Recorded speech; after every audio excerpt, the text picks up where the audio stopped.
Bueno, vamos a continuar entonces viendo cómo se mueve una partícula en la geometría de Schwarzschild. Y habíamos encontrado para eso la ecuación para la órbita, la ecuación de donde podíamos obtener cómo evoluciona la coordenada radial en relación a la coordenada azimutal, al ángulo azimutal. Entonces queremos encontrar qué órbita se dibuja en el plano Rφ. Y igual que hacemos, bueno, recordemos que esta era la ecuación que teníamos de la clase pasada, es esencialmente la misma ecuación que podemos tener en la mecánica clásica, salvo por este nuevo término, que es el término relativista.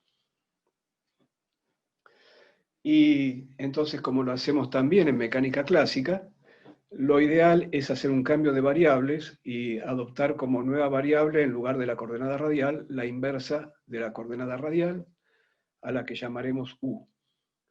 Y entonces, donde dice dr a de phi, diremos, bueno, dr a de phi es igual a dr a de u por du a de phi, y dr a de u es menos u a la menos 2. Reemplazando entonces dr a de phi en la ecuación, y en todo lugar donde dice r, reemplazando por 1 sobre u, la ecuación queda de esta manera. Entonces tenemos ahora este potencial efectivo como función de u. Es decir, esto es como una ecuación de conservación de la energía, pero claro, en una ecuación de conservación de la energía, el primer término tiene la derivada de la variable respecto del tiempo. Nosotros acá tenemos la derivada de la variable respecto de phi. Es decir, hemos reemplazado en esta ecuación la evolución en el tiempo por la evolución en el ángulo phi. Pero más allá de ese detalle, es como la ecuación de conservación de la energía. Y del mismo modo podemos pensar que esto es un potencial efectivo y hacer todos los análisis correspondientes. Entonces, en la mecánica clásica, esto sería el problema de Kepler. Este término relativista no estaría, y el problema de Kepler se integra y se obtienen finalmente las órbitas elípticas. Nosotros ahora no vamos a tener la suerte de poder hacer la solución exacta de esta ecuación, y entonces lo que vamos a hacer es buscar una solución aproximada. Vamos a buscar soluciones que correspondan a valores de U que no se aparten demasiado del mínimo del potencial efectivo. Recuerden que el potencial efectivo relativista tenía un mínimo. En ese mínimo se dan las órbitas circulares estables y tenía también un máximo. Vamos a desarrollar entonces en torno al mínimo. Y bueno, el mínimo, esto ya lo habíamos encontrado en la clase pasada, lo habíamos escrito para R, ahora invertimos la relación y escribimos para la nueva variable U.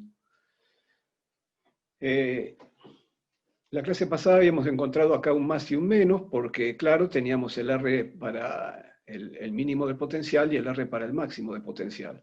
Ahora, como nos vamos a quedar solamente con el R que corresponde al mínimo de potencial, ponemos el más, y invirtiendo, encontramos la variable U que corresponde al mínimo de potencial efectivo.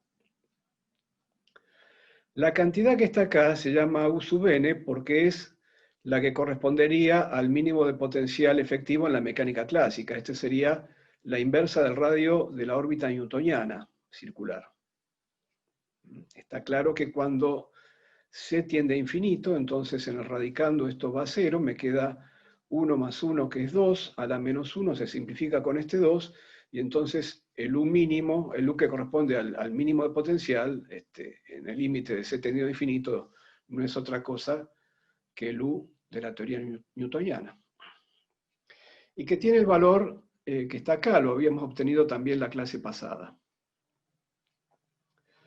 ¿Cuál va a ser la idea en este caso para obtener una solución aproximada? Vamos a desarrollar, como dijimos, el potencial en torno al mínimo, es decir, vamos a pensar que esta magnitud, que depende de las condiciones iniciales, esas condiciones iniciales que van a dar los valores de las magnitudes conservadas E y L, que esta magnitud es está un poquito por encima del valor mínimo del potencial, y por lo tanto vamos a tener una oscilación de la coordenada U alrededor de este valor U sub B que hemos encontrado. Para eso desarrollamos entonces el potencial. Bueno, hacemos el desarrollo en serie de Taylor. El primer término es el valor del potencial efectivo en el propio valor de U sub B, es decir, este es el valor mínimo del potencial. El término de primera derivada se anula precisamente porque estamos en un extremo del potencial, y luego sigue el término en derivada segunda, evaluado en el valor de U sub B, multiplicado por el apartamiento de U respecto de U sub B al cuadrado. Y bueno, los términos siguientes que seguirían el desarrollo de Taylor los estamos ignorando. Bueno, entonces tenemos que calcular la derivada segunda de este potencial efectivo. Claro, acá aparece, baja el 2. Vuelvo a derivar, me queda simplemente, derivo el U, me queda un 1. Acá me va a dar un 1, y acá al hacer la primera derivada baja un 3, me queda un U cuadrado, al hacer la segunda derivada baja el 2, el 3 por el 2 me da un 6, y me queda 6gm sobre c cuadrado por U.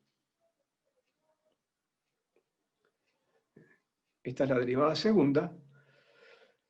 Con el 6gm sobre c cuadrado tomo del 6 un factor 2 para armar 2gm sobre c cuadrado, que es el radio de Schwarzschild, entonces me quedó 1 menos 3 radio de Schwarzschild por U. Y tenemos que evaluar esto en U sub B.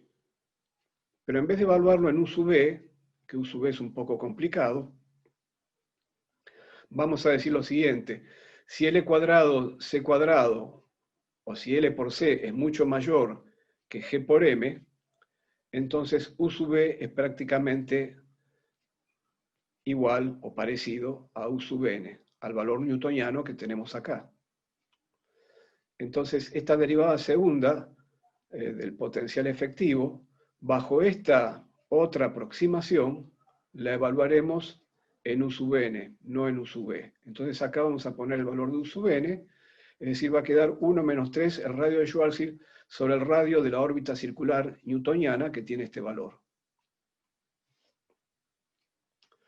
Bueno, la derivada segunda del potencial efectivo evaluada en el mínimo nos va a dar el ómega cuadrado, es decir, la frecuencia de las oscilaciones alrededor de ese valor mínimo, alrededor del valor de R o de U que corresponde a la órbita circular estable. Esta es una frecuencia que no tiene que ver con la frecuencia en términos de tiempo, sino, digamos, la frecuencia de la oscilación en el ángulo phi. Quiero decir, la frecuencia de la oscilación de la variable R o de la variable U a medida que phi evoluciona. Entonces, si hacemos la aproximación del potencial, la aproximación cuadrática del potencial, la solución de la ecuación que queremos resolver es simplemente la de un oscilador armónico.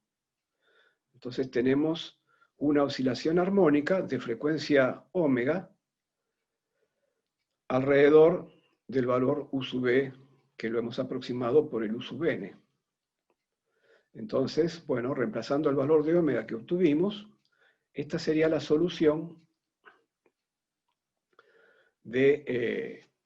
para la trayectoria, la solución para la órbita, la solución que nos da la relación entre el radio, o entre U, que es lo mismo, y la coordenada angular phi, donde esta amplitud A de la oscilación va a tener que ver con el nivel de lo que oficia acá de energía, de lo que juega acá el papel de la energía en esta ecuación de conservación, que es esta cantidad y que está definida por las condiciones iniciales.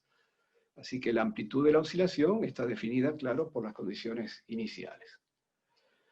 Bueno, ¿qué es lo que vemos en este resultado?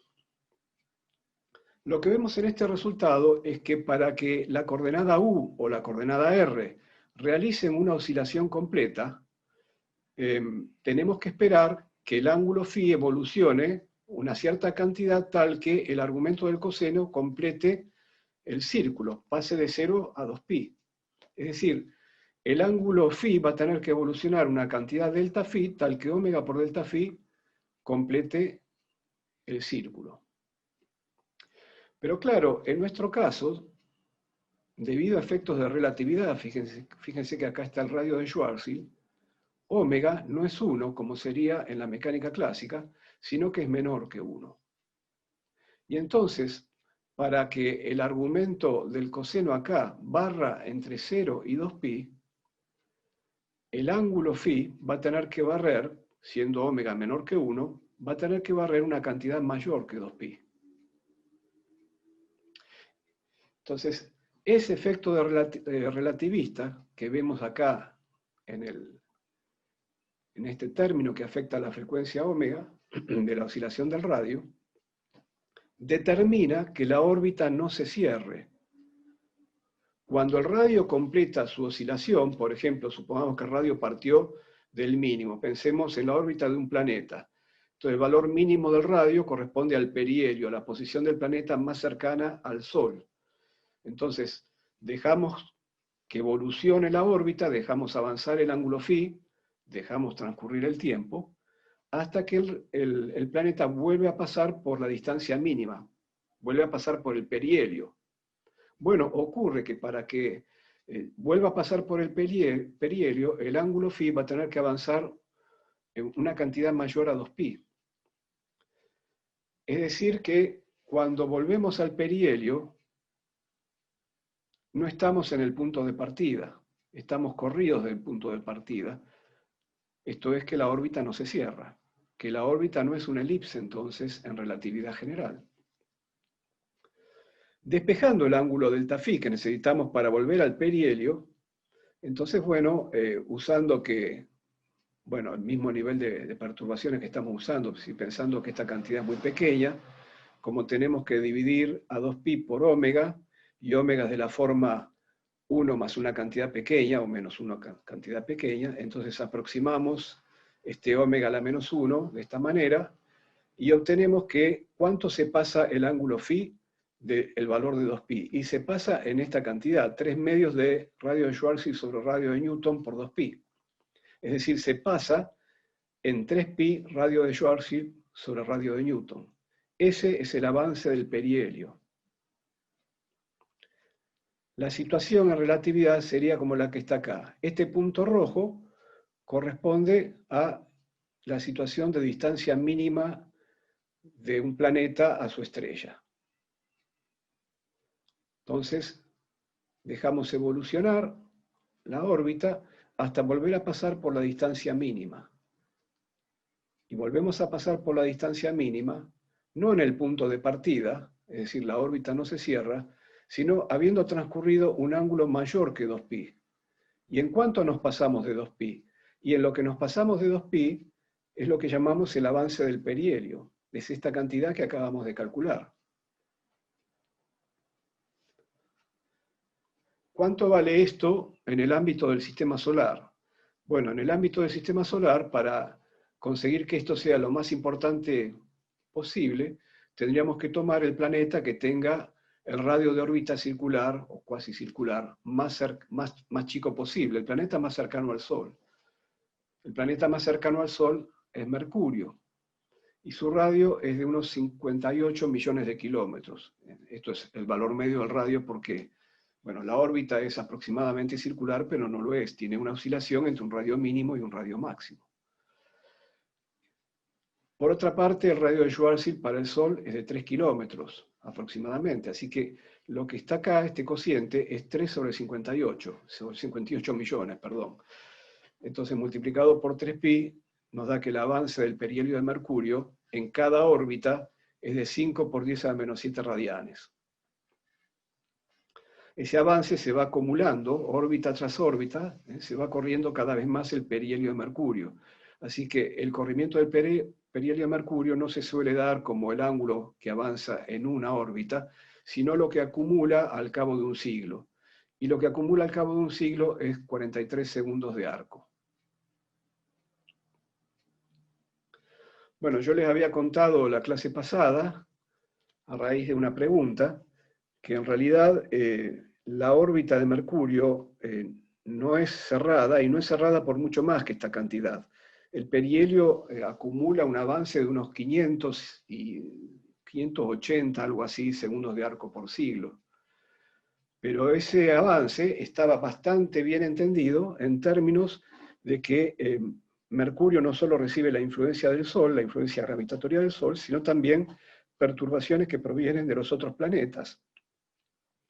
Y haciendo un cálculo perturbativo en el ámbito de la mecánica clásica, se había obtenido un bastante aceptable valor para el avance del perihelio debido a las perturbaciones clásicas.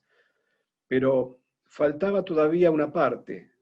Todavía de esos 580, si estoy diciendo bien, se habían obtenido unos 540, digamos.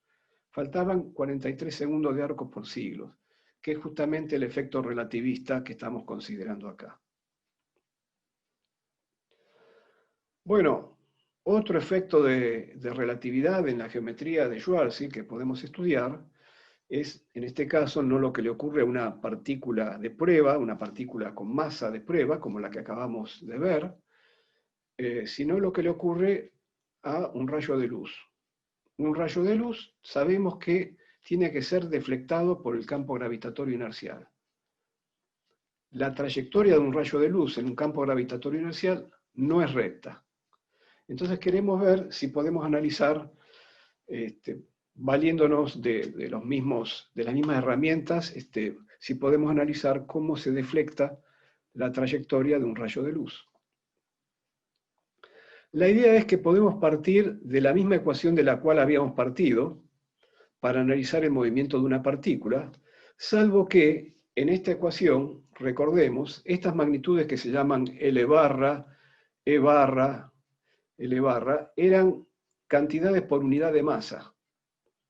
Eran cantidades L y E que habíamos dividido por la masa de la partícula. Entonces la masa de la partícula no estaba acá, bueno, etc. La idea ahora es, para no volver todo para atrás y sacar provecho de cálculos que ya tenemos hechos, restaurar la masa en esta ecuación, y como vamos a estudiar una partícula de masa cero, reemplazar la masa por el valor cero. Entonces fíjense, si restauramos la masa en este término que tiene L barra cuadrado, L barra es L cuadrado sobre M cuadrado, va a quedar un M cuadrado arriba. La masa de la partícula de prueba. Bueno, mi partícula de prueba ahora va a ser un fotón, así que este término va a desaparecer cuando reemplacemos esa masa por cero. Esta otra M que está acá es, por cierto, la masa del Sol o de la estrella que genera el campo gravitatorio inercial. Los otros términos no tienen ninguna masa. Ahora vamos a este de acá. La E minúscula barra, si recordamos qué cantidad era, la habíamos calculado, era esta cantidad que está acá, donde E era el valor conservado de P sub 0 sobre C,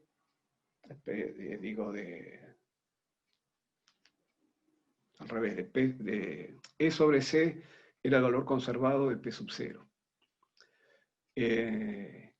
Y bueno, con la energía en reposo de la partícula, etc., habíamos armado este coeficiente que tenía un valor constante. Un valor constante asociado a las constantes de movimiento. Lo que vamos a hacer ahora es, como está dividido por L barra cuadrado, vamos a reemplazar el L barra cuadrado de vuelta por L cuadrado sobre M cuadrado. Entonces, si dividimos E barra por L cuadrado sobre M cuadrado, el M cuadrado se cancela con este, que está acá abajo. Y este otro que está acá lo vamos a tomar igual a 0. Entonces me va a quedar E cuadrado sobre 2L cuadrado C cuadrado, para reemplazar acá. Ahora, esta ecuación que tenemos en azul, la vamos a multiplicar toda por 2, de esa manera va a desaparecer el medio que está acá, va a desaparecer este 2, acá va a quedar un 2gm sobre c cuadrado, que es el radio de Schwarzschild, Y acá este 2, el 2 que vamos a multiplicar, se va a simplificar con este 2 que está acá. Quiere decir que lo que queda en ese caso va a ser e cuadrado sobre l cuadrado c cuadrado. A todo eso lo llamamos b cuadrado. Es decir, b es e sobre lc. Y la ecuación entonces que tenemos que resolver para analizar la órbita de un fotón es esta ecuación que quedó acá recuadrada. Fíjense qué significado tiene este parámetro b del movimiento que depende de las condiciones iniciales de la órbita del fotón. Es E sobre LC. La energía para una partícula de masa cero es P por C. El momento angular lo podemos reemplazar por P por el parámetro de impacto, P por D, multiplicado por C. P y C se simplifican y me queda que B es 1 sobre D. B es la inversa del parámetro de impacto. Ahora enseguida vamos a ver una figura donde podemos ver el parámetro de impacto. Bueno, ¿qué nos quedó en este caso como potencial efectivo? Y esta función que tiene esta forma. Y el b cuadrado acá oficia de la energía, entre comillas, conservada. Entonces, según sea el valor de b cuadrado, tendremos distintas situaciones frente a este potencial efectivo. ¿Cuáles son los valores de U que nos van a interesar? Bueno, vamos a pensar que el fotón, el rayo de luz, viene desde el infinito. Cuando R es infinito, U, que es la inversa de R, vale 0. Es decir, nos va a interesar arrancar desde U igual a 0 y ver si, de acuerdo al valor de B cuadrado, nos vamos a topar con una barrera de potencial o vamos a seguir de largo y vamos a llegar hasta U infinito, que correspondería a R igual a 0, que correspondería al centro de simetría de la geometría de Schwarzschild. Según sea el valor de B cuadrado, tenemos esas dos alternativas y hay un valor límite que separa las dos posibilidades, es decir, la posibilidad de, viniendo desde el infinito, llegar hasta un cierto valor U máximo, que corresponde a un valor de R mínimo, es decir, a un máximo acercamiento al centro de simetría y luego volver al infinito. O bien la otra posibilidad, viniendo desde el infinito, llegar hasta R igual a 0, que corresponde a U infinito. Es decir, que el fotón termine en la singularidad. Este valor, que lo calculamos derivando el potencial y bueno, viendo dónde tiene su máximo, este valor separa esas dos posibilidades. Si el valor de B cuadrado, esto es, si el parámetro de impacto que va a tener el fotón que llega desde el infinito, nos diera este valor para B cuadrado, bueno, el fotón llegaría a tener una órbita circular alrededor de este valor de U que corresponde a un R que es igual a 3 medios del radio de Schwarzschild.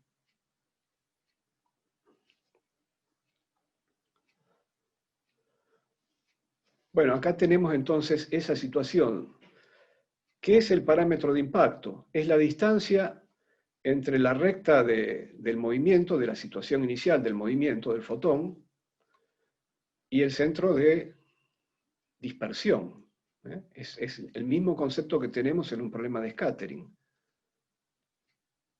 Entonces, bueno, si el parámetro de impacto le diera el valor b cuadrado, el valor que coincida con el máximo del potencial efectivo, entonces el fotón terminaría asintóticamente en una órbita circular alrededor del agujero negro. Y esa órbita circular, por el valor que tiene U, allí donde el potencial efectivo es máximo, invirtiendo U para obtener el R, me da 3 medios del radio de Schwarzschild. Es decir, me da la mitad del radio de la última órbita circular para partículas con masa, que calculamos la clase pasada. Bueno, ¿y cuánto vale el parámetro de impacto para que B cuadrado tenga el valor que coincide con el valor máximo del potencial efectivo? Bueno, el valor de D correspondiente es este que está acá.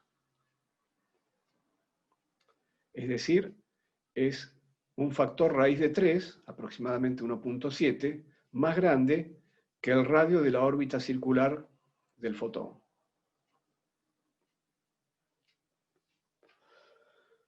Bueno, muy bien. Entonces, vamos a estudiar los casos donde el parámetro de impacto sea mayor que este valor crítico.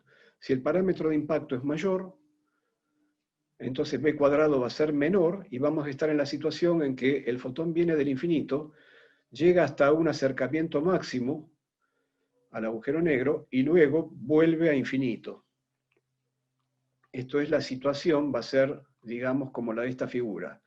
Esta curva naranja es la trayectoria del fotón. Viene del infinito, tiene un acercamiento máximo al agujero negro y luego, siendo deflectado, vuelve al infinito.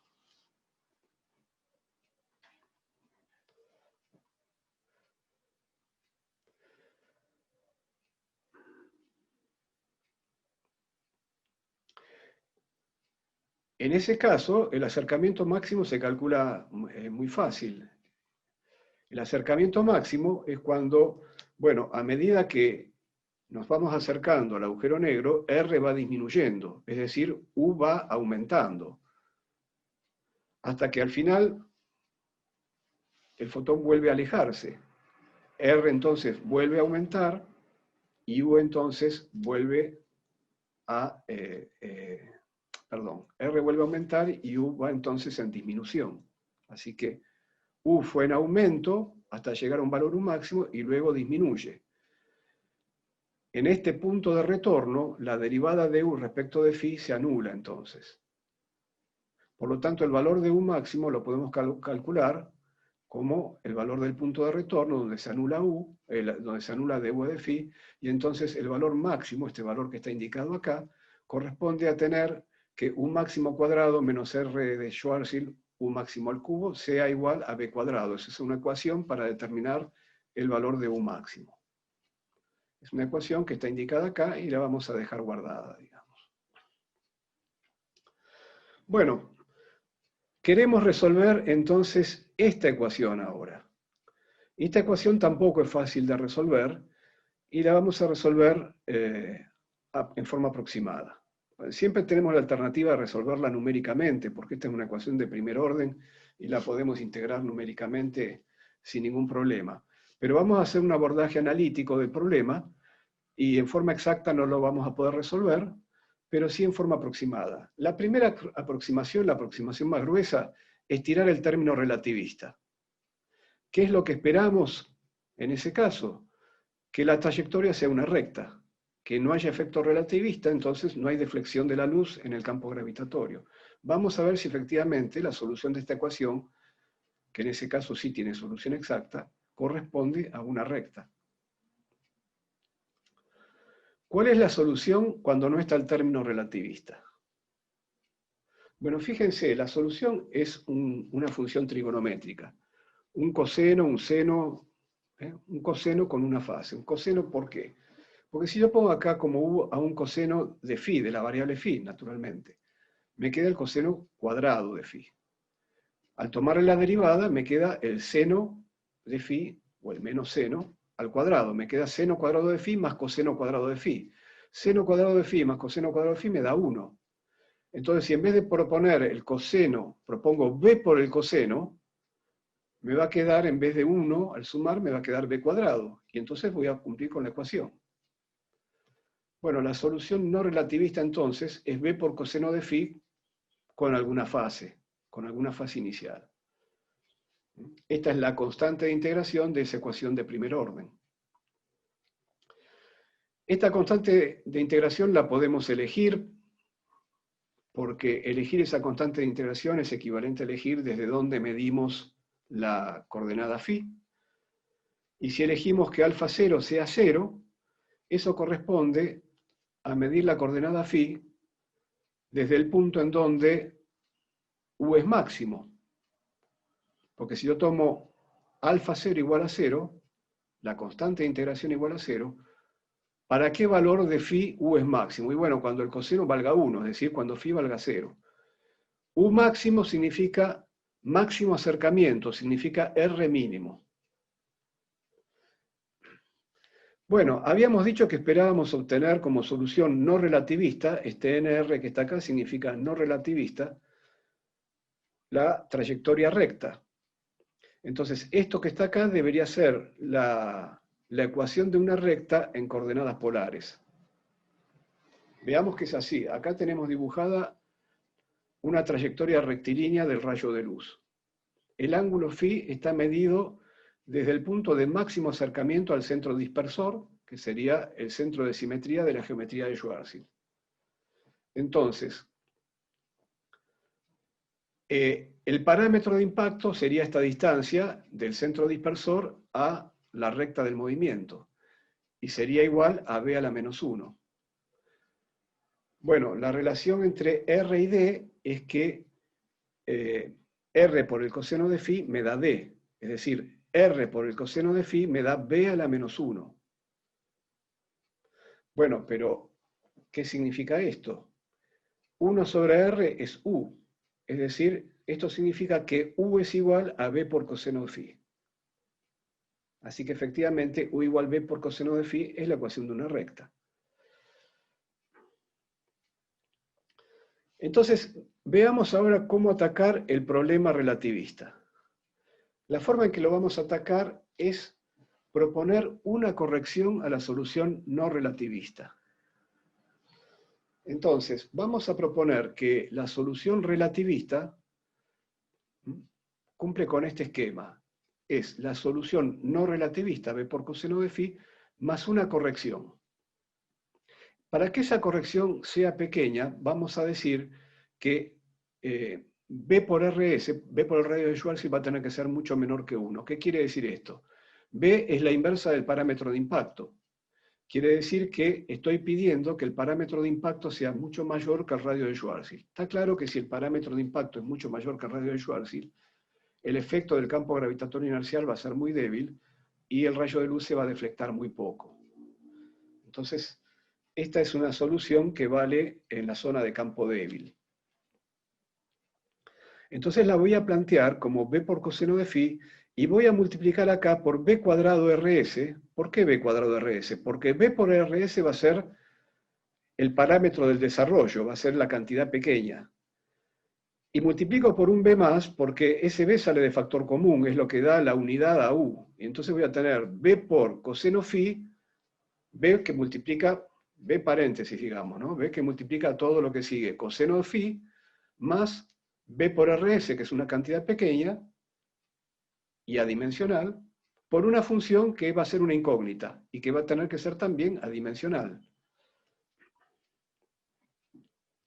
Entonces, voy a reemplazar esto en la ecuación que quiero resolver y voy a desarrollar la ecuación que me quede al orden más bajo en el parámetro b por radio de Schwarzschild.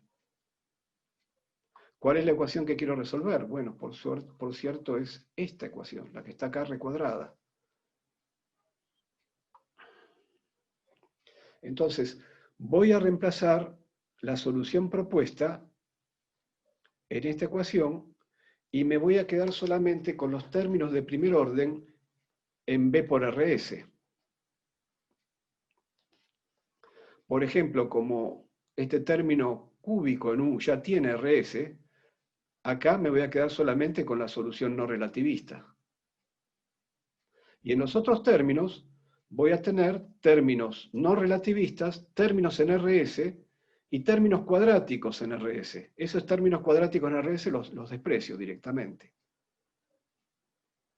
Entonces, voy a cumplir la ecuación orden por orden. A orden 0 en el parámetro que es b por rs, la ecuación ya se cumple porque ya sé cuál es la solución no relativista.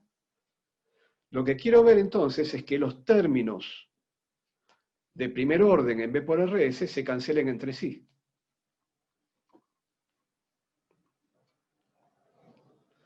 Entonces, en la ecuación que quiero resolver, voy a reemplazar cada uno de los términos de la derivada de u respecto de phi al cuadrado, que la calculo de acá, eso va a quedar en términos de la derivada de f respecto de phi, que es la incógnita. Entonces, bueno, la calculo, acá me apareció la derivada de f. Estoy elevando al cuadrado, pero el término que es cuadrático en el radio de Schwarzschild no lo considero, lo elimino. Entonces voy a reemplazar solamente esto. Y así en los otros términos. Entonces, ¿cuál es la contribución de orden b por rs a la ecuación que proviene de la derivada de u respecto de phi al cuadrado? Bueno, es solamente este término. Entonces, escribo ese término, y ese término va acompañado por el término de orden b por rs, que me viene de u cuadrado. Bueno, me calculo u cuadrado, y el término que viene con b por rs es 2 veces b coseno phi por b cuadrado rs f de phi. Entonces me queda esto. Finalmente, para el término cúbico, ya dijimos, como ya hay un rs acá, simplemente reemplazo por la solución no relativista. Y me queda esto que está acá. Todo esto igualado a 0, porque estoy resolviendo la ecuación orden por orden. La parte no relativista de la solución ya resuelve la ecuación a orden 0, y es decir, ya da cuenta de este b cuadrado que está del otro lado. Ahora lo que quiero es que se cancelen los términos de primer orden en el parámetro del desarrollo. Y entonces tengo que encontrar una función f que resuelva esta ecuación. Bueno, esta ecuación es mucho más sencilla y es fácil encontrar la solución. Está acá escrita, ustedes pueden reemplazar y chequearla. Y entonces reemplazo la solución propuesta y digo que, bueno, esta es, digamos, esta no es la f exacta, sino que es una f aproximada, por eso acá digo que es la solución aproximada. Y es aproximada porque justamente me quedé solamente con el primer orden del desarrollo, y eso es lo que resolví acá. Bueno, muy bien. Entonces, esta es la solución aproximada para la órbita de un fotón en la geometría de Schwarzschild. Vemos que phi igual a 0 corresponde nuevamente al máximo acercamiento, porque si yo derivo acá u respecto de phi, acá me queda un menos seno de phi, este término se va, acá me queda un 2 coseno de phi por menos seno de phi, de manera que en phi igual a 0, la derivada de u respecto de phi se anula, así que ahí estoy en el máximo acercamiento. Entonces, bueno, ¿cuánto vale u máximo en phi igual, cuánto vale u en phi igual a 0? Es decir, ¿cuánto vale u máximo? Bueno, vale b menos b cuadrado radio de Schwarzschild sobre 2.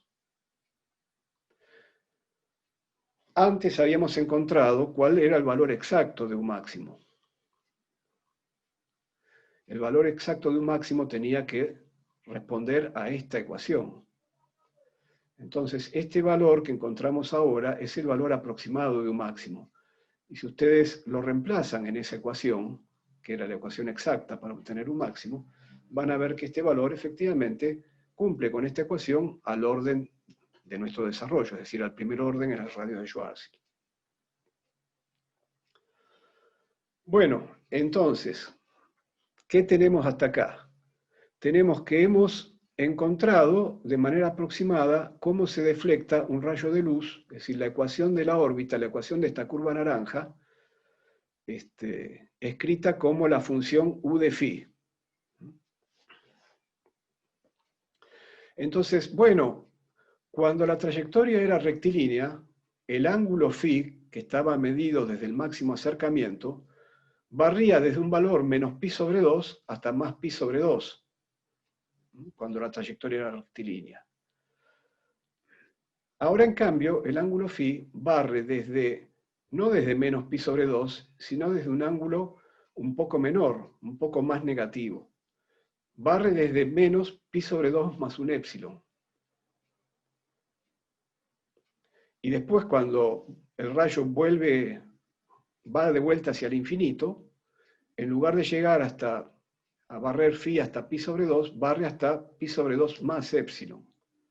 La trayectoria es simétrica respecto del el punto absidal, el punto de máximo acercamiento.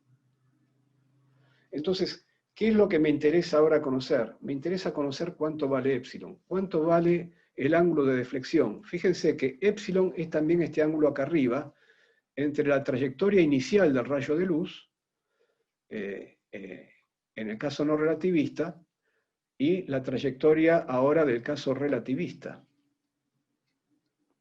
Y la deflexión, el ángulo de deflexión, es el ángulo que se forma sobre la dirección de entrada, que es esta dirección, y la dirección de salida, que es esta dirección. Ese ángulo está marcado acá y es el doble de épsilon, es 2 épsilon.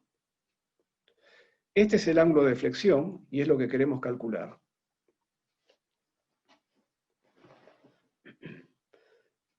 Entonces, ¿cómo lo calculo? Lo calculo diciendo, bueno, cuando el rayo vuelve a infinito, es decir, cuando U vuelve a cero, porque R va a infinito, cuando U vuelve a cero, Phi va a pi sobre 2 más épsilon. Entonces, en la solución que obtuve para U, pongo U igual a 0 y reemplazo Phi por pi sobre 2 más épsilon, que es lo que hice acá. Ahora, como épsilon es muy pequeño, desarrollo en serie de Taylor el coseno de pi sobre 2 más épsilon, y eso es menos épsilon. Acá en este coseno cuadrado me saldría épsilon cuadrado, pero como épsilon es pequeño, este término no me interesa. El efecto relativista lo va a dar este término que está acá, lineal en el radio de Schwarzschild, porque esto es lo que sale. Va a salir entonces despejando épsilon, que épsilon, fíjense cómo esto está igualado a 0, este b se simplifica con uno de los del b cuadrado, y me queda que épsilon es aproximadamente igual a b por radio de Schwarzschild, esto es al radio de Schwarzschild sobre el parámetro de impacto. Y la deflexión, que es el doble de épsilon, entonces me queda 2 veces el radio de Schwarzschild sobre el parámetro de impacto. Para tener una idea de cuánto puede valer esto, digamos que un rayo de luz que pasa rozando el disco solar tiene un radio de 696.000 kilómetros, y podemos tomar ese radio como el orden de magnitud del parámetro de impacto. Podemos reemplazar a D por ese valor, y el radio de Schwarzschild para el Sol es 3 kilómetros, y entonces en ese caso, para rayos de luz que pasan rozando el disco solar, el ángulo de desviación es de 1,75 segundos de arco. Bueno, ustedes tal vez sepan que esta observación de la deflexión de la luz en el campo gravitatorio solar fue observada por primera vez en 1919 por dos conjuntos digamos, se armaron 2 expediciones para aprovechar un eclipse solar de Sol, el total de Sol que iba a haber ese año, y que iba a pasar por la costa de África, la costa del Golfo de Guinea, y también por el norte de Brasil.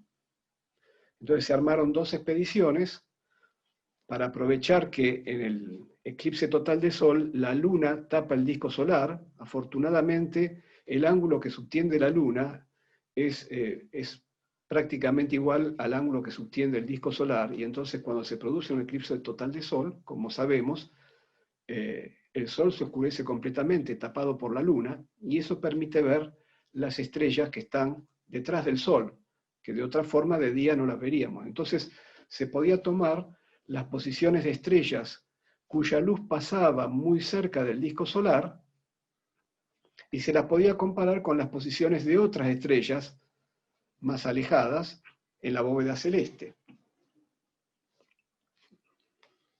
Entonces la idea es que tenemos una estrella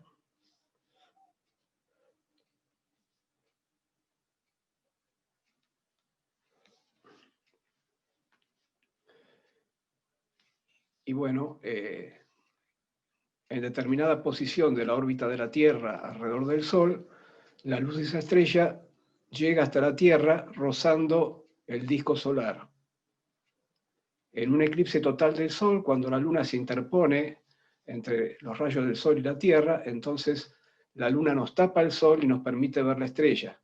Ahora, la estrella la vemos bajo un ángulo desviado. Cuando tomamos una placa fotográfica desde la Tierra, la luz parece venir en esta dirección que está acá marcada en negro. Es como si la estrella se viera en otro lugar del firmamento. Hay una posición aparente de la estrella que está desplazada, esa posición aparente, está desplazada 1,75 segundos de arco respecto de la posición sin desplazar. Esto es, si yo espero un cierto tiempo que la Tierra transcurra su órbita alrededor del Sol, hasta que pase del otro lado del Sol o en alguna posición intermedia, no importa, entonces podré ver la luz directa de la estrella sin el efecto de deflexión gravitatoria del Sol, cuando la Tierra esté desde este otro lado. Y entonces este ángulo de deflexión no va a estar presente, voy a ver la posición real de la estrella. ¿Cómo detecto la existencia de este ángulo de deflexión? Comparando dos placas fotográficas, una las que se tomó en las condiciones del eclipse total de Sol, donde estoy viendo una posición aparente de la estrella, y otra que puedo tomar más adelante, o que habré tomado antes, o que busco en un catálogo la posición de esta estrella, en comparación con la de otras estrellas, que van a aparecer también en las placas fotográficas, y que por estar más alejadas de la dirección que pasa rozando el disco solar, no van a sufrir la deflexión. Esta es la idea que quería transmitirles. ¿Se entiende bien? Bueno, gracias. Igual, la práctica anterior con Andrés habíamos visto un ejercicio parecido. Ah, perfecto. La trayectoria de un rayo de luz con un cuerpo masivo, pero resolviéndolo distinto. Bueno, perfecto. Bueno, habíamos prometido en la clase pasada que íbamos a ver otras cartas, una carta en particular que vamos a ver ahora, la de Kruskal-Sekeres, donde el problema que tenía la carta original de la solución de Schwarzschild en el horizonte, no iba a aparecer esa singularidad que recuerdan que en la carta original, que era la carta de coordenadas esféricas, entre comillas, el papel de la coordenada T y la coordenada R como coordenada temporal y espacial se invertía al atravesar el horizonte de eventos.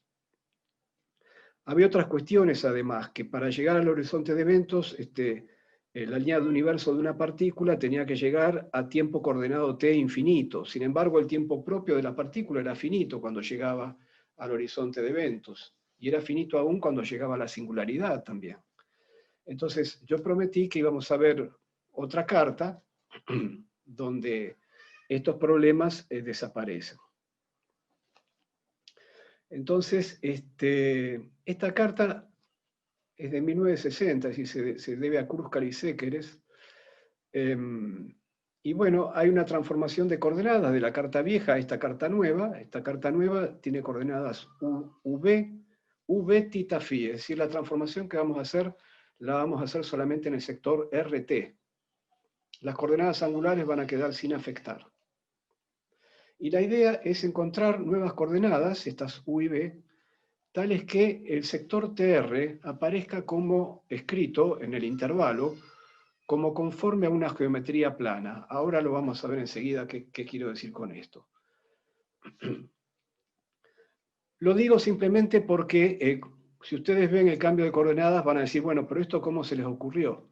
Bueno, se les ocurrió porque buscaban esa propiedad de que la parte TR del intervalo pase a quedar escrita en estas nuevas coordenadas como conforme a una geometría plana, como vamos a ver de inmediato. Entonces, esta transformación de coordenadas está dividida en dos partes, para R mayor que RS y para R menor que RS. Naturalmente, si yo quiero curar una singularidad de una carta, de la carta original, la transformación de coordenadas también va a tener que ser singular en R igual a RS. Así que queda dividida de estas dos, en estas dos formas. ¿Cuál es la diferencia entre lo que ocurre con la transformación de coordenadas para R mayor que RS y R menor que RS? Bueno, la forma es la misma, salvo que acá estas funciones hiperbólicas que aparecen quedan invertidas. El coseno hiperbólico en la región exterior al horizonte se asocia con U, mientras que en la región interior se asocia con B. Y lo mismo con el seno hiperbólico. Bueno, entonces, si yo quiero entender qué significan estas nuevas coordenadas u y b, lo que tengo que hacer es pararme en el plano de las coordenadas viejas, en el plano TR, y dibujar las líneas coordenadas u constante, b constante. O viceversa, pararme en el plano de las coordenadas nuevas u y b y dibujar las líneas t constante y r constante. Entonces, para graficar las líneas r igual constante en el plano de las coordenadas v, lo que voy a hacer es tratar de sacarme de encima las funciones hiperbólicas. Y como todo este factor que depende de r es común a u y b, lo que voy a hacer es combinar u cuadrado con menos b cuadrado. Entonces, este factor dependiente de r va a salir de factor común. Y me va a quedar el coseno hiperbólico cuadrado menos el seno hiperbólico cuadrado, pero eso vale 1. Bueno, eso es lo que está hecho acá. Desapareció el factor que dependía del tiempo porque se absorbió como el coseno cuadrado hiperbólico cuadrado menos el seno hiperbólico cuadrado y quedó reemplazado por 1 y solo quedó el factor que dependía de r, que quedó al cuadrado. Entonces, quedó el módulo de r sobre rs menos 1, la exponencial al quedar al cuadrado, este 2 se simplificó. Bueno. En la región exterior, como r es mayor que rs, el módulo de r sobre rs menos 1 al cuadrado es simplemente r sobre rs menos 1, porque esta cantidad que está acá adentro es positiva. Por eso está reemplazado así. Entonces, ¿qué es lo que veo en este resultado? Lo que veo es que las líneas r igual constante definen hipérbolas en el plano BU o UV. Si r es una constante, lo que estoy diciendo es que u cuadrado menos b cuadrado es igual a una constante, y eso es una hipérbola. Esas hipérbolas tienen asíntotas. Las asíntotas se dan cuando llego a r igual a rs, porque para r igual a rs esto me da un 0, y me queda u cuadrado menos b cuadrado igual a 0, es decir, u igual a más menos b. Así que cuando dibuje las líneas r igual constante las voy a dibujar como hipérbolas. Lo mismo ocurriría en la región interior, nada más que cuando quiera sacarme de encima el módulo, lo voy a tener que retirar, reemplazando por 1 menos r sobre rs en la región interior. Pero también van a ser hipérbolas, solamente que van a ser hipérbolas con otra orientación. Si quiero calcular ahora las líneas t constante, entonces tengo que eliminar, en la transformación de coordenadas, tengo que eliminar el sector que corresponde a r. Y a eso lo elimino haciendo el cociente entre u y b. Pero hacer el cociente entre u y b me va a aparecer la cotangente hiperbólica o la tangente hiperbólica según cómo haga ese cociente. Entonces, en la región exterior, si yo hago el cociente de b sobre u, si hago el cociente de b sobre u, me queda la tangente hiperbólica. Y en la región interior, para hacer la tangente hiperbólica, tengo que hacer el cociente de u sobre b. Entonces, la tangente hiperbólica de ct sobre 2rs es b sobre u en la región exterior y u sobre b en la región interior. ¿Qué significa esto? Que las líneas t igual constante dan una tangente hiperbólica constante. Pero b sobre u igual a constante es una recta que pasa por el origen. Lo mismo con u sobre b. Entonces, las líneas coordenadas t constante en el plano v se ven como rectas que pasan por el origen. Recordemos que el horizonte r igual a rs correspondía a u igual más menos b. Eran las asíntotas de las hipérbolas.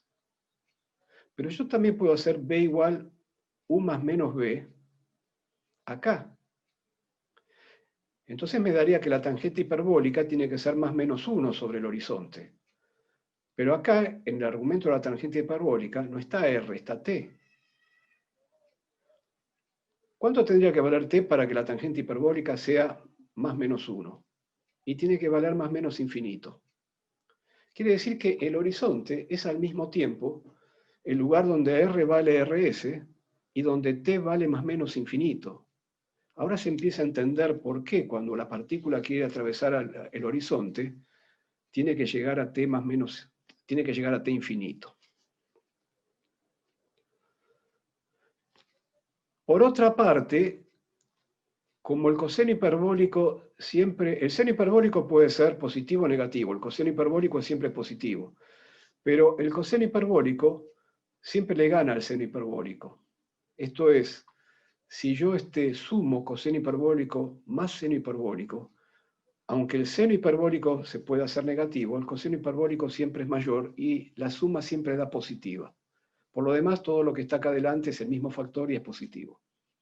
Quiere decir que tanto en la transformación en la región interior como en la región exterior, U más B es siempre mayor o igual que 0.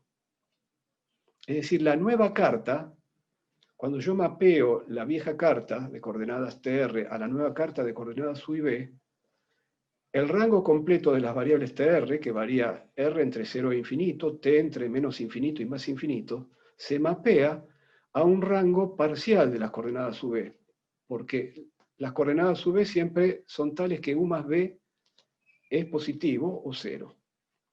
Es otro detalle más de esta transformación. Finalmente, me interesa escribir el intervalo en las nuevas coordenadas. Claro, el problema es que no puedo acá despejar R en función de U y B.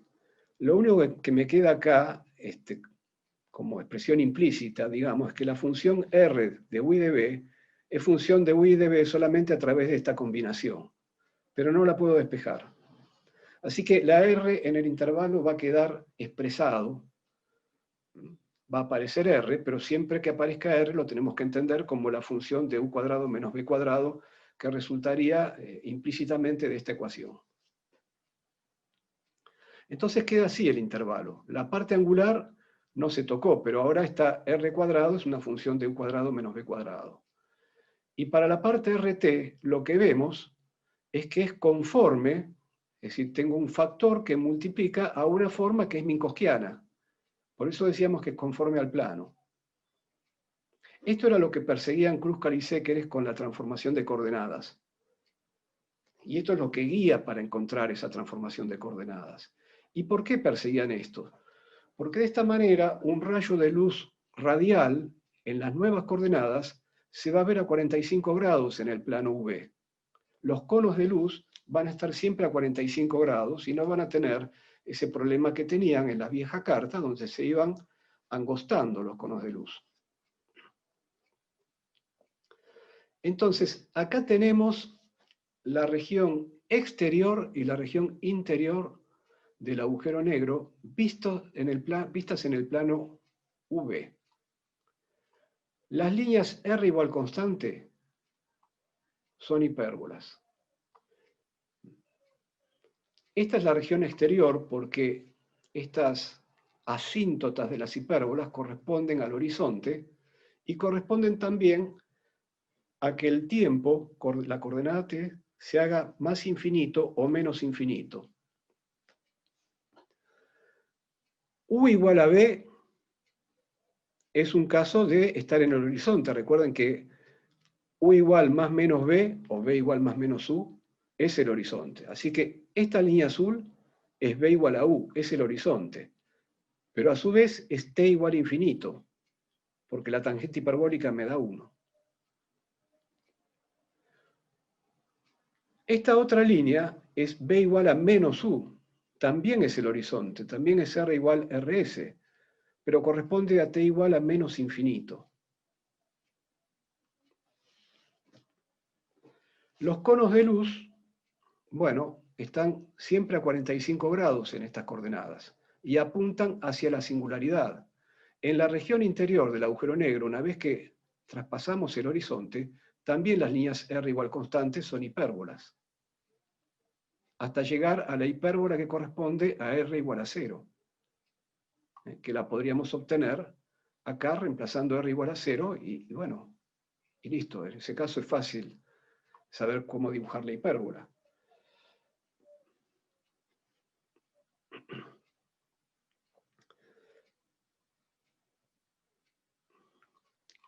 Esta ecuación vale tanto en la región interior como en la región exterior, porque al levantar el módulo tienen que tener en cuenta también que en la región interior, en vez de hacer u cuadrado menos b cuadrado para que quede el coseno cuadrado menos el seno cuadrado y me dé 1, acá tengo que hacer b cuadrado sobre menos u cuadrado para que coseno hiperbólico cuadrado menos seno hiperbólico cuadrado me dé 1.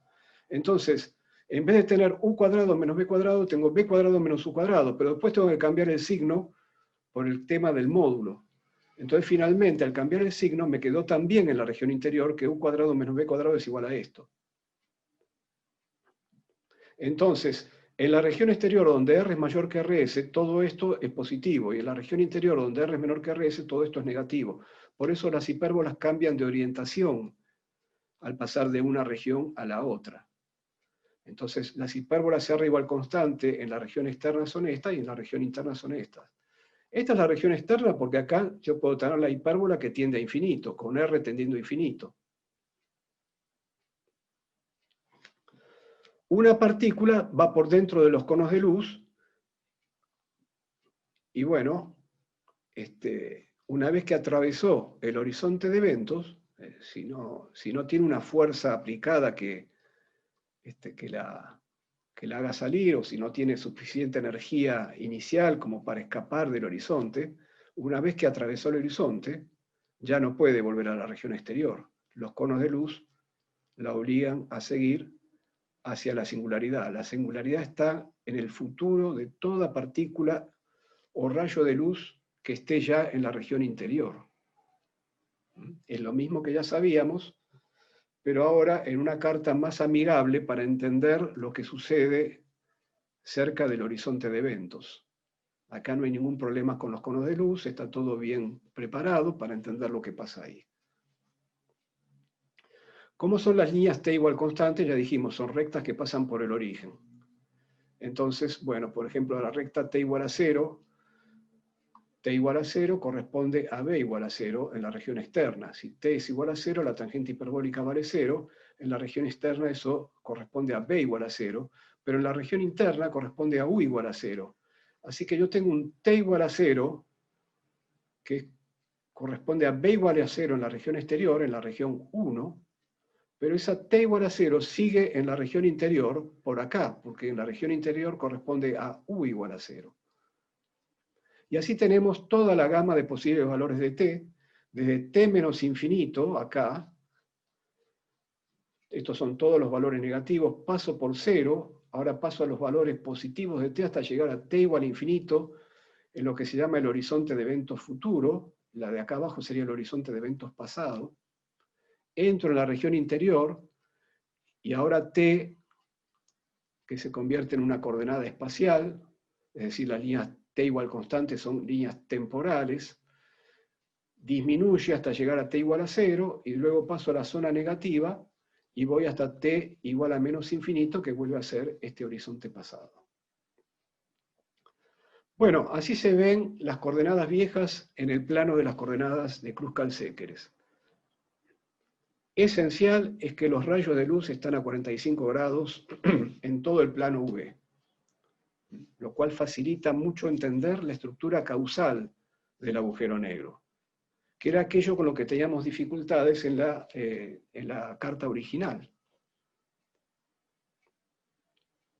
Ahora, acá hay una cosa que no puede dejar de llamar la atención.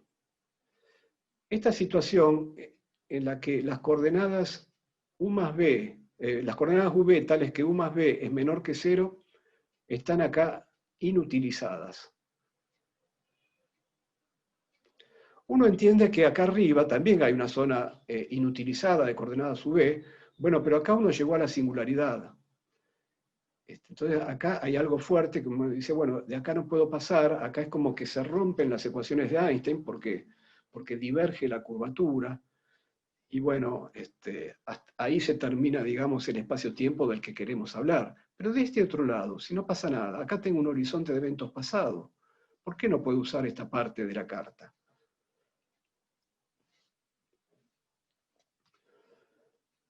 En realidad, lo que estamos diciendo en ese dibujo es que todos los eventos abarcados por la carta TR, la carta original, están contenidos en las regiones 1 y 2, que llamamos la región exterior y la región interior. Ahora, desde el punto de vista de las ecuaciones de Einstein,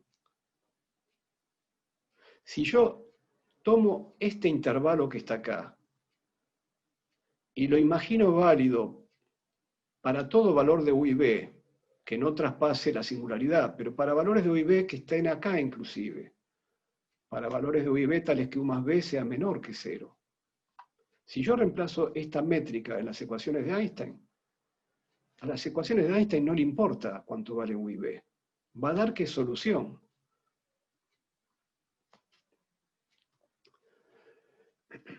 Entonces, para las ecuaciones de Einstein, esa métrica que está ahí es solución para cualquier valor de U y B, tal que R de UB sea mayor que 0. Eso es lo único que importa. Que la cosa se termina en la singularidad que está en R igual a 0. Lo que esta carta de Kruskal-Sekeres está haciendo visible entonces es que podríamos extender la geometría de Schwarzschild a dos regiones más, una externa también y otra interna, que llamaremos 3 y 4, en donde valen las mismas transformaciones de coordenadas, es decir, las adecuadas para completar todo este esquema. Quiero decir, si quiero pensar esas regiones 3 y 4 en términos de coordenadas T y R, la situación sería la misma que en las regiones 1 y 2.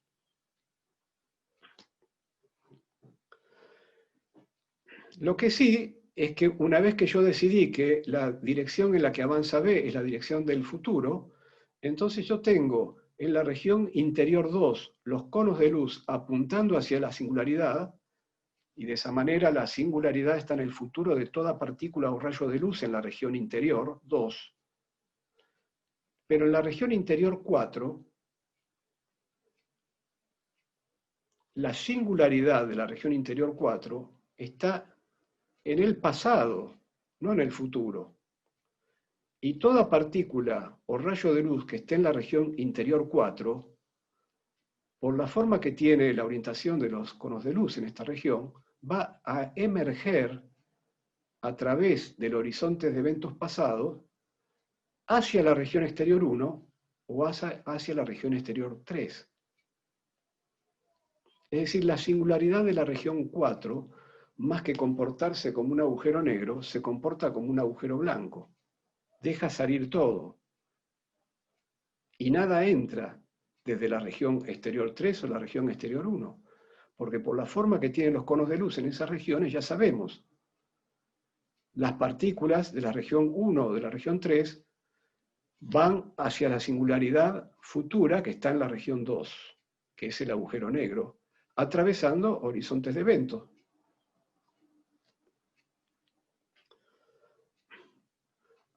Otra cosa notable es que estas regiones exteriores 1 y 3 no están causalmente conectadas entre sí. Yo no puedo mandar ninguna señal de la región 1 a la región 3 o viceversa, porque esa señal tendría que salir por afuera de los conos de luz, tendría que tener mayor velocidad que la de la luz. Entonces, los eventos que están en la región 2 tienen conexión causal, o pueden tenerla, mejor dicho, con eventos de la región 3, de la región 1 o de la región 4. Pero los eventos de la región 3 no están causalmente conectados con la región 1 o viceversa. Las regiones exteriores de esta extensión de la geometría de Schwarzschild no tienen conexión causal entre sí. Es decir, yo no puedo ver esa otra región exterior desde la región exterior 1. Si yo estoy fuera del horizonte de eventos de un agujero negro, no tengo manera de enterarme de la existencia de esta región 3. Bueno, ¿qué viene a decirnos entonces todo esto? Viene a decirnos que el problema que quedó planteado la clase pasada, de que finalmente en la región exterior la elección del futuro era convencional porque la coordenada temporal era t y la métrica era invariante ante cambios de t por menos t, En cambio, en la región interior, la región 2, la coordenada temporal era R y la métrica no era invariante ante cambio de R por menos R. Por lo tanto, la elección del futuro en la región 2 no era convencional. La elección que hicimos dejaba de lado otra posibilidad, que era la de elegir los conos del futuro al revés. ¿Por qué nos quedábamos con una y no con la otra? Y la otra está en la región 4, en lo que llamaríamos el agujero blanco. Bueno, esta extensión que hicimos de la geometría de Schwarzschild, gracias a pasar a la carta de Kruskal-Sekeres, que nos mostró que había más posibilidades que las que la propia carta original de Schwarzschild podía mostrar, es lo que se llama la máxima extensión analítica de esta geometría. ¿Qué queremos decir con máxima extensión analítica? Acá tenemos dibujadas algunas geodésicas. Las geodésicas dependen de las condiciones iniciales, de cuál es la energía inicial en el potencial efectivo del movimiento de las partículas que vimos la clase pasada. Y recordemos que por la forma de ese potencial había movimientos ligados, había movimientos no ligados, había movimientos que podían llegar hasta el infinito o venir desde el infinito. Todo eso dependía del valor de la energía E barra. Entonces acá hay dibujadas trayectorias radiales, líneas de universo radiales. No estoy dibujando orbitales porque acá las coordenadas angulares no las estamos mostrando. Estas son líneas geodésicas radiales. Bueno, las líneas con E barra mayor que 0 llegan al infinito o vienen del infinito. Entonces, por ejemplo, esta cayendo viene del infinito, de R infinito, es una hipérbola que está muy alejada, viene cayendo, atraviesa el horizonte de eventos futuros y llega a la singularidad. Esta otra es como que en algún lugar de la región exterior le dimos una patada suficientemente fuerte, le dimos una energía suficientemente grande para que llegue al infinito y escape de la atracción gravitatoria. Esta otra, con E menor que 0, no puede escapar y termina inevitablemente en la singularidad. Ahora bien, en la carta de Schwarzschild, toda esta zona, la zona 3 y la zona 4, no estaba. Entonces, si uno hacía una extensión de estas líneas de universo hasta llegar al horizonte pasado, llegaba al horizonte pasado también en un tiempo propio finito. No solo al horizonte de eventos futuros, al horizonte de eventos pasados también.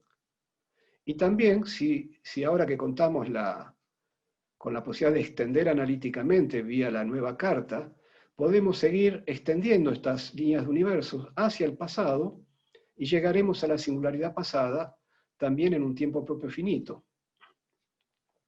Entonces, decimos que tenemos una extensión analítica máxima cuando las líneas geodésicas no se pueden extender más, o bien porque su tiempo propio, su parámetro afín, llegó a infinito y por lo tanto no lo extendemos más, o bien porque hemos extendido todo lo que pudimos hasta llegar a una singularidad. Y acá es lo que ha pasado, hemos extendido todo lo que pudimos hasta llegar a una singularidad. Eso lo pudimos ver gracias a la carta de Kruskal-Sekeres. En la carta de Schwarzschild no teníamos esa posibilidad. Llegábamos a un horizonte, a un tiempo propio finito, pero ¿por qué no seguir extendiendo? ¿Y extendiendo hacia dónde? No teníamos a la vista las regiones 3 y 4, en este caso la región 4, que es la que importa para extender líneas que están en la región 1. Bueno, a eso es lo que se llama la máxima extensión analítica. Hay otras cartas para la geometría de Schwarzschild, por supuesto, hay tantas cartas como uno quiera, porque uno siempre puede hacer cambios de coordenadas, pero algunas cartas conocidas, útiles, digamos, es por ejemplo la carta de coordenadas isotrópicas. Acá yo no estoy escribiendo cuál es el cambio de coordenadas, pero ustedes podrían hacerlo como ejercicio. Es una carta en donde la región de campo débil, es decir, cuando esta coordenada radial R, que es la raíz cuadrada de x cuadrado más y cuadrado más z cuadrado, cuando esta coordenada radial R se hace mucho mayor que Rs, esta carta, en ese límite de campo débil, tiene la forma que satisface el gauge de Lorentz. Otra carta posible es una carta donde tenemos una coordenada nula, es decir, si yo tomo acá en esta forma, esto también es la geometría de Schwarzschild, pero en otra carta, que se llama la carta de Eddington-Finkelstein. Si yo tomo acá líneas radiales, esto es, líneas que tienen θ constante, φ constante, por lo tanto la parte angular no juega, el intervalo tiene esta forma, y si yo me quiero preguntar, bueno, ¿cuál sería la geodésica radial nula? La trayectoria que sigue un rayo de luz, la línea universo que sigue un rayo de luz, perdón, que va radialmente hacia la singularidad. Bueno, una vez que dejé de lado la parte angular, porque estoy tomando líneas de universos radiales, si quiero hacer que se anule el intervalo, me basta con hacer constante esta coordenada B. Esta coordenada B es entonces una coordenada radial nula, y está definida de esta manera. Así que si ustedes ensayan con este cambio de coordenadas, van a ver que llegan a esta expresión para el intervalo, sin salirse de la geometría de Schwarzschild. Es la misma geometría en distintas cartas. Otra carta interesante que tiene la geometría de Schwarzschild es la que da esta forma al intervalo, que se llama la forma de Kerr-Gilles. Es muy interesante por lo siguiente. En esta carta el intervalo está descompuesto en dos partes. La primera parte no es más que Minkowski en coordenadas esféricas. Esta parte no tiene gravedad. Y la parte de la gravedad, donde vean acá aparece el radio de Schwarzschild, está como un término adicional, como un término sumado. Y está en relación al cuadrado de una forma nula. Nula en la métrica de Minkowski, pero que va a ser nula también en toda la geometría, en la geometría de Schwarzschild. Esto, por supuesto, lo digo sin demostración, pero ustedes pueden ensayarlo. Que esto es nulo en la geometría de Minkowski está claro, porque, bueno, esta es la forma en que se mueve un rayo de luz radial en la geometría de Minkowski, anulando esto. Bueno, ¿qué hay que hacer para pasar a esta carta que tiene la forma de Kerr-Gilles? Esta forma de Kerr-Gilles es muy interesante porque además es una herramienta para generar soluciones en otros casos. Por ejemplo, si yo quiero calcular cómo sería la geometría de un agujero negro en rotación. Bueno, es muy difícil esa geometría, la vamos a ver en las últimas clases, pero la obtuvo Kerr en los años 60, en el año 63, y la pista para obtener esa solución viene por este lado, plantear una métrica, un intervalo con la forma de Kerr-Gilles. Si ustedes quieren obtener este resultado, tienen que hacer este cambio de coordenadas que está acá. Bueno, en la naturaleza, ¿cómo puede aparecer un agujero negro? Para nosotros hasta acá el agujero negro es una solución estática. Es algo que probamos en las ecuaciones de Einstein y dio este resultado, esta geometría. ¿Dónde aparecen los agujeros negros en la naturaleza? ¿Se forman de alguna manera? ¿Esta solución que hemos encontrado es el estado final de algún proceso físico que ocurre en la naturaleza? Bueno, vamos a decir que las estrellas pasan su vida quemando combustible mediante reacciones de fusión nuclear. En las reacciones de fusión nuclear, que ocurren en el interior de las estrellas, el interior de las estrellas está a temperatura muy alta y la materia está totalmente ionizada. Entonces los núcleos de los átomos están sueltos, digamos, y las estrellas del tipo del Sol están hechas mayormente de hidrógeno, y ese hidrógeno, esos átomos de hidrógeno, esos protones individuales, y neutrones que también están sueltos, se pueden fusionar para dar núcleos más pesados, y como vimos en las primeras clases de relatividad especial, en esas fusiones nucleares se libera energía por defecto de masa. La masa total del núcleo más pesado, por ejemplo, si junto dos protones, dos neutrones y fusiono eso formando un núcleo de helio, la masa total del núcleo de helio es menor que la suma de las masas de los dos protones y los dos neutrones.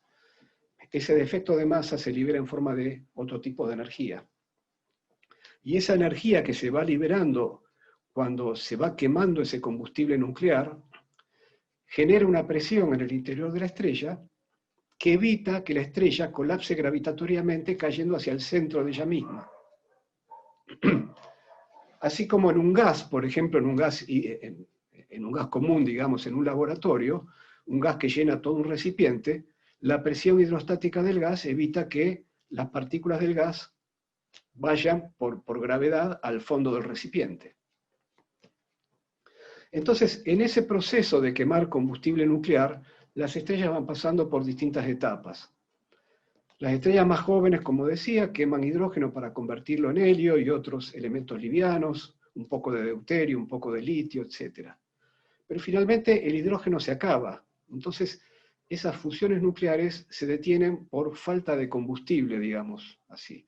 Entonces, la estrella empieza a colapsar gravitatoriamente, pero en ese colapso la temperatura aumenta, y con el aumento de la temperatura se encienden nuevas reacciones nucleares, en donde el helio que se había formado antes se fusiona para formar carbono, para formar oxígeno, mayormente estos dos núcleos, pero también un poco de otros núcleos más.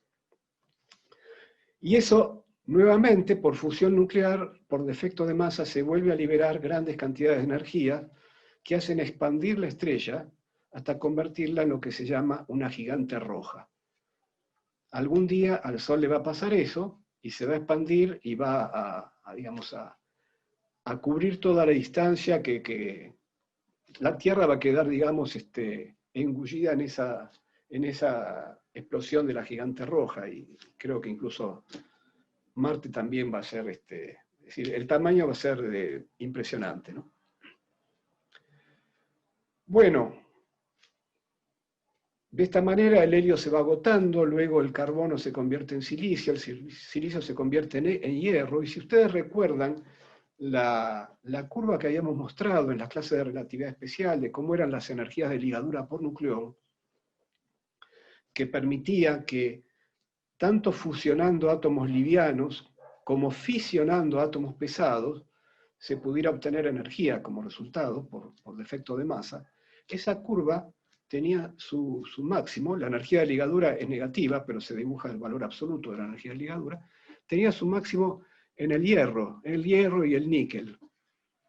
Entonces, estas reacciones nucleares de fusión nuclear que permiten ganar energía y estabilizan la estrella frente al posible colapso gravitatorio, finalizan en el hierro, que es el hierro 56, es el núcleo más estable de la naturaleza. Bueno, hay uno de níquel que anda por ahí también. Entonces, llegado a ese punto, ya la estrella no genera más por fusión nuclear energía que permitan evitar el colapso gravitatorio y la estrella comienza a colapsar. Entonces, ese colapso, recordemos siempre que la materia de la estrella está altamente ionizada, puede detenerse por la presión del gas degenerado de electrones. Es decir, esa presión puede llegar a hacerse muy importante como para evitar el colapso gravitatorio. Y eso es lo que ocurre en estrellas que no tienen una masa muy importante. El límite para que el gas degenerado de electrones con su presión detenga el colapso gravitatorio es de 1,4 masas solares. Esto lo obtuvo Chandrasekhar a principios de los años 30 más o menos, o fines de los 20, no recuerdo. Y lo que queda estabilizado de esa manera es lo que se llama una estrella enana blanca, que es una estrella que tiene un tamaño parecido al de un planeta. Si la masa de la estrella supera este límite de Chandrasekhar, el colapso gravitatorio continúa. La masa se sigue compactando y los electrones se combinan con protones para formar neutrones. Entonces se forma, o se puede formar, lo que se llama una estrella de neutrones. Eso es lo que pasa cuando la estrella no supera unas 2 masas solares, en cuyo caso las interacciones cuánticas entre esos neutrones son las que se encargan de detener el colapso, y esta estrella de neutrones que queda así formada es un objeto compacto que tiene unas 2 decenas de kilómetros de radio y una densidad comparable a la de un núcleo atómico. Para estrellas de mayor masa, para masas mayores de unas 3 masas solares, se considera que el colapso gravitatorio ya no se puede detener de ninguna de estas formas, y entonces finalmente la estrella se compacta detrás de su horizonte de eventos, y se forma entonces el agujero negro. Para masas muy grandes se puede generar otro proceso, que es la explosión de una supernova, y la explosión de una supernova genera en la explosión una gran cantidad de elementos pesados, es decir, los elementos más pesados, los que están después del hierro, se generan en estas explosiones, y pueden dejar como residuo de la explosión, detrás de la explosión puede quedar o bien un agujero negro o una estrella de neutrones rápidamente rotante, de estas que se llaman púlsares, que tienen una emisión electromagnética muy colimada, y también material disperso alrededor en forma de nebulosa. Bueno, muy bien. ¿Y esto realmente existe en la naturaleza? Bueno, sí, desde los años 60 sabemos que existe. El primer objeto que fue declarado agujero negro es Cygnus X1. Cygnus X1 se conoció en el año 64 como una fuente de rayos X. Cuando se pudo medir rayos X desde satélites, porque desde la Tierra no se pueden medir porque la atmósfera absorbe los rayos X, se encontró, bueno, en la constelación del Cisne, una fuente de rayos X importante, pero luego fue determinado que esa fuente no era otra cosa que un sistema binario, es decir, un sistema de dos estrellas, de dos objetos, rotando uno alrededor del otro, o en realidad orbitando alrededor del centro de masa común. Entonces, ¿qué ocurría? Uno de esos dos objetos ya colapsó y se formó un agujero negro. Y ese agujero negro chupa masa gravitatoriamente de la estrella vecina. Y esa masa, cuando va hacia el agujero negro, como si fuera, digamos, un fluido que va hacia un desagüe, se calienta, aumenta mucho su temperatura y emite grandes cantidades de rayos X. Así que esa radiación X provenía del disco de acreción del agujero negro compañero. Bueno, desde aquel entonces muchas binarias de ese tipo han sido catalogadas. Comentamos el otro día que a partir de 2015 podemos medir, observar eventos que corresponden a fusiones de agujeros negros a través de la emisión de ondas gravitatorias que esa fusión produce. Y sabemos también que existen agujeros negros de millones a miles de millones de masas solares en los centros de las galaxias. Algunos de ellos acretan masa vecina y forman enormes discos de acreción, de los cuales salen poderosos jets de partículas cargadas y radiación electromagnéticas. En nuestra galaxia hay un agujero negro de millones de masas solares, de 4 millones de masas solares, que ha sido detectado por el movimiento orbital de estrellas próximas, siguiendo a lo largo de unos 10, 15 años el movimiento de algunas estrellas que están en esa zona. Es una zona donde no se ve nada, no hay disco de acreción, pero se la conocía porque se emitían desde esa zona pulsos de ondas de radio. Así que se la conocía como fuente de ondas de radio. Pero después se vio que las estrellas que estaban en esa zona hacían órbitas que permitían inferir que en esa zona había una masa muy importante. Y bueno, siguiendo a lo largo de los años las órbitas de esas estrellas, se pudo calcular esa masa y se pudo saber que era una masa de 4 millones de masas solares y que ahí había realmente un agujero negro. Eso correspondió este año al Premio Nobel de Física, esa detección a los dos grupos que hicieron ese trabajo de muchos años y que lo compartieron con Roger Penrose, del cual también vamos a hablar, pero Roger Penrose estudió agujeros negros por el lado teórico, no por el lado experimental. El año pasado también se confeccionó la primera imagen de una esfera de fotones. La esfera de fotones sería esa esfera de radio 3 medios del radio de Schwarzschild que mencionamos antes, que es la órbita circular de los fotones. En realidad, bueno, no es exactamente una imagen de la esfera de fotones lo que se obtuvo, es algo que se llama la sombra de un agujero negro. Sería más bien una zona negra con un borde luminoso que está determinado por la materia que es acretada por el agujero negro y que está emitiendo luz. Estos son los sitios web que les recomiendo visitar. Bueno, déjenme decir una sola cosa más. Hay unos minutos, pero un poco a raíz de una pregunta que me hicieron el otro día, no sé, por ahí me estoy metiendo en cosas que van a ser igual en la práctica, pero digamos, supongamos que yo tengo una partícula estática en la geometría de Schwarzschild. Estática en el sentido que se mantiene en coordenadas r, θ, φ constantes. Estática en el sentido de la carta original de Schwarzschild. Entonces, tengo una partícula en R mayor que Rs, en la región externa, θ y φ constante. Por supuesto, eso no es una geodésica, esa línea de universo no va a ser geodésica. Necesito una fuerza externa para mantenerla y evitar que la partícula caiga hacia el agujero negro, por ejemplo. Bueno, ¿cuál sería la cuadrivelocidad de esa partícula? Bueno, como R, θ, φ son constantes, entonces la cuadrivelocidad en esta carta solo tiene componente t. Y tengo que calcular esto que está acá. Para calcular esto que está acá necesito saber cuál es la relación entre el tiempo coordenado y el tiempo propio. Pero como la partícula tiene r, θ, φ constante, su intervalo, que es lo que me va a dar el tiempo propio, su intervalo es sencillamente la parte temporal. G00 a la 1 medio, C diferencial t. Por lo tanto, la relación entre el tiempo coordenado y el tiempo propio es muy sencilla, es simplemente C por G00 a la menos 1 medio, evaluado en la posición R de la partícula, porque recuerden que G00 es una función de R. Bueno, esta línea de universo, entonces, claramente tiene que tener cuadriaceleración no nula, porque no es una línea geodésica, no es una trayectoria, un movimiento inercial, ¿no?, el que está haciendo. Entonces calculemos cuál es su cuadriaceleración.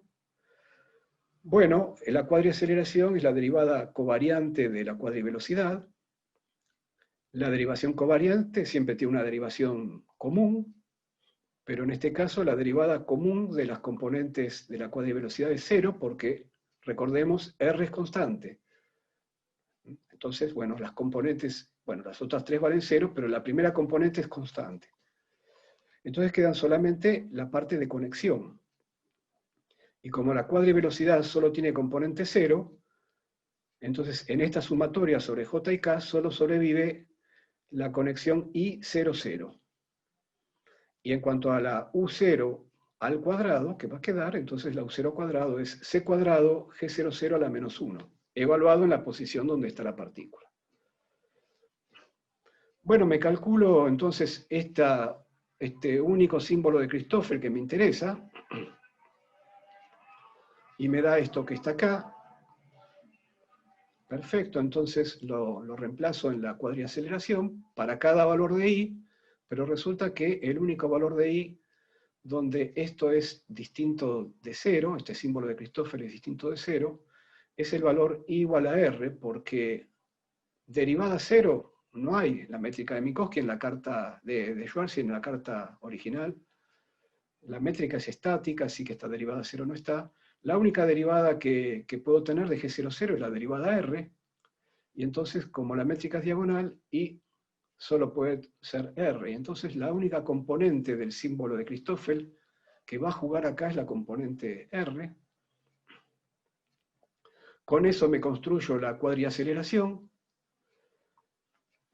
Hago la derivada entonces de G00, y la derivada de G00, como G00 tiene el potencial newtoniano, me queda entonces una aceleración newtoniana. La cuadrifuerza que necesito para mantener a esta partícula en la posición R igual constante, la calculo como la masa de la partícula por la cuadriaceleración. Y entonces, bueno, la cuadriaceleración es lo que está acá. Entonces, escrito geométricamente, esta única componente radial corresponde al vector DADR de la base coordenada. Entonces uno dice, bueno, un momento, esto que está acá es notable porque al final la fuerza es newtoniana. Bueno, atención, ¿no? Porque esto es engañoso. Si yo le tomo el módulo a esta cuadrifuerza, el módulo no me va a dar esto, porque DAdr no es un versor. DAdr tiene un módulo distinto de 1. Precisamente, GRR me da el módulo al cuadrado del vector de ADR de la base coordenada. Así que el módulo de DAdr es GRR a la 1/2. Y GRR diverge en el horizonte de eventos. Por lo tanto, si yo quiero dejar una partícula quieta en el sentido de la carta original de Schwarzschild, muy cerca del horizonte de eventos, en la región externa, voy a tener que aplicar una fuerza muy grande. Bueno, entonces alguien me había dicho la clase pasada si podía haber una fuerza repulsiva. Claramente esta es una fuerza atractiva, es decir, más allá de la cuestión del módulo, esto tiene la misma forma, digamos, lejos o cerca del horizonte de eventos. Lo que cambia es el módulo de DAdr, muy lejos el módulo es, en la zona de campo débil, es minkowskiano, así que el módulo va a 1 y tenemos la fuerza de Newton. Esta fuerza no cambia de signo, digamos, es siempre atractiva, ¿no? Bueno, esta fuerza además es independiente de si hay agujero negro, agujero blanco o lo que sea. Mientras yo esté en la región externa, la fuerza vale esto. La fuerza, por cierto, está determinada por la geometría local del lugar donde está la partícula, no por las condiciones, por la estructura global de la solución. Ahora, alguien puede decir lo siguiente, bueno, pero acá esta m grande, que yo tomo como la masa del planeta o la masa del Sol, la masa del objeto que está generando el campo gravitatorio, es la masa en la teoría de Newton realmente, pero habíamos dicho que en la relatividad general esta m era una constante de integración que aparecía cuando resolvíamos las ecuaciones de Einstein.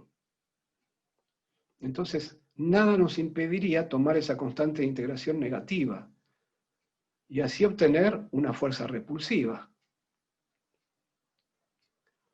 Claro, en la teoría de Newton, esa m es verdaderamente la masa, que coincide con la masa inercial, y nadie ha encontrado ningún objeto de masa negativa. Pero en la teoría de Einstein, esta m es una constante de integración, y yo la declaro una masa simplemente por comparación con el potencial newtoniano en la región de campo débil. Entonces, uno podría plantearse la pregunta de si la relatividad general no acepta soluciones con masa negativa. Después estaría el problema de cómo se generaría eso, ¿no? Así como dijimos que un agujero negro se puede generar por colapso gravitatorio, tendríamos que ver si una solución con m negativa se podría generar en la naturaleza.